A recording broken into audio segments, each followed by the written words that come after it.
नमस्कार, public news times channel Shimla में आपका स्वागत है।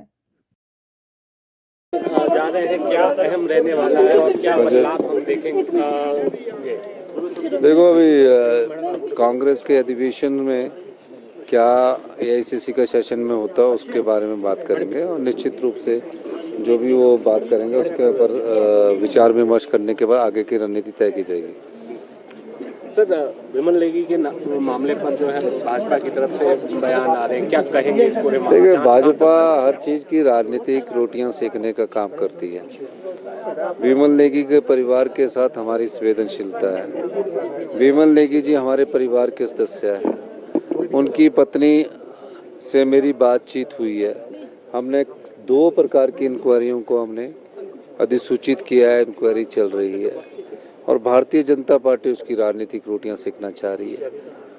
अगर भारतीय जनता पार्टी इतनी ही उनकी शुभचिंतक है तो केंद्र में उनकी सरकार है। सीबीआई को सीधे भी बोल सकते हैं। उनको कैंडल मार्च जो कर रहे हैं वो सिर्फ राजनीतिक रोटियां सेकने के लिए कर रहे हैं। विमल नेगी जी के परिवार के साथ कोई संवेदनशीलता प्रकट करने के लिए नहीं कर रहे हैं। संवेदनशीलता तो हम लोग कर रहे हैं, जो उन्होंने उस मामले को गंभीरता से लिया। मुझसे पहले, ध्यान से पहले भी मिले थे और बहुत अच्छी बात उनसे मेरे से हुई थी। अगर बीजेपी को इतना लगता है तो सीबीआई की इंक्वायरी करने में किसने रोका है उन्हें? वो जब बिना कारण ईडी के छापे डलवा सकते हैं, सीबीआई की इंक्वायरियां करवा सकते हैं, तो इसमें भी वो ऐसी बात क्यों कर रहे हैं? जाके ऑर्डर कर दीजिए, हमें तो कोई इसमें ऐतराज नहीं है। लेकिन राजनीतिक रोटियां सेकनी है, सिर्फ राजनीति के लिए राजनीति करनी है। अब जब तक हमारे पास कोई इंक्वायरी रिपोर्ट नहीं आ जाती उसके आधार पर हम आगे बढ़ेंगे। और मैं ये भी कहना चाहता हूँ कि ये जब कोई व्यक्ति के साथ ऐसी घटना घटती है तो संवेदना व्यक्त करनी चाहिए, जो हमारी संस्कृति है और उसकी गहराई तक जाना चाहिए। पता कुछ बीजेपी ने जी आज ये मार्च करेंगे, वो मार्च करेंगे।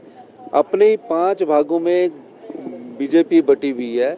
अपनी गुटबाजी को बचाने के लिए, अपनी गुटबाजी से ध्यान भटकाने के लिए इस प्रकार की राजनीति कर रही है, तो करती रहे। उसमें हमें राजनीति करने का नहीं है, क्योंकि बीजेपी ने किया कुछ नहीं। इस प्रदेश में जो ये प्रदेश का जो बेड़ा गर्क हुआ है, इसमें पूर्व की जयराम सरकार की, जिसको डबल इंजन की सरकार कहते थे, उसके कारण हुआ। 1 लाख करोड़ रुपया उनके पास आने के बाद भी आज भी सरकारी कर्मचारियों का ऋण नहीं दे पा रहे थे। हमने तो अपनी व्यवस्था को ठीक किया और व्यवस्था परिवर्तन से आत्मनिर्भर बन रहे हैं और हमारी जांच का सही दिशा में आगे बढ़ रही है।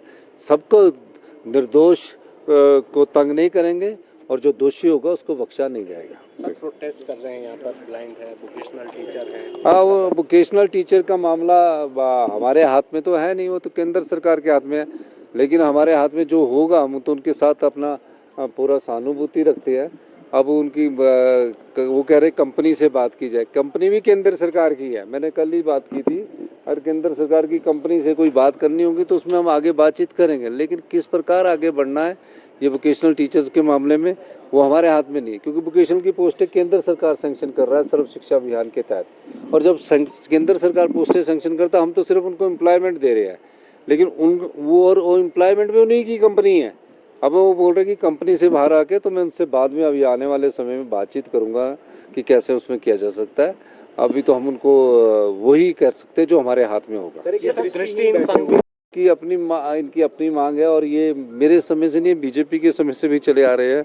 और ये बेचारे दृष्टिहीन है। हमारे पास जो सरकार में जहाँ पोस्टें होगी वहाँ इन पोस्टों पर भरा जाएगा, और जहाँ पोस्टें नहीं है तो इनको किसी और प्रकार से काम पर लाने की हम इनको से बातचीत करके कोशिश करेंगे। पिछले दिनों चीफ सेक्रेटरी साहब से भी इनकी बातचीत हुई, मुझसे भी मिले थे।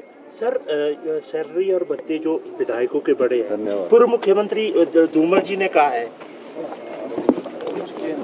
सर, हम ब्रिटिश चौड़ा मैदान में आप धन्यवाद। वीडियो अच्छा लगा हो तो पब्लिक न्यूज़ टाइम्स चैनल को सभी मीडिया प्लेटफॉर्म पर लाइक, शेयर और सब्सक्राइब करें।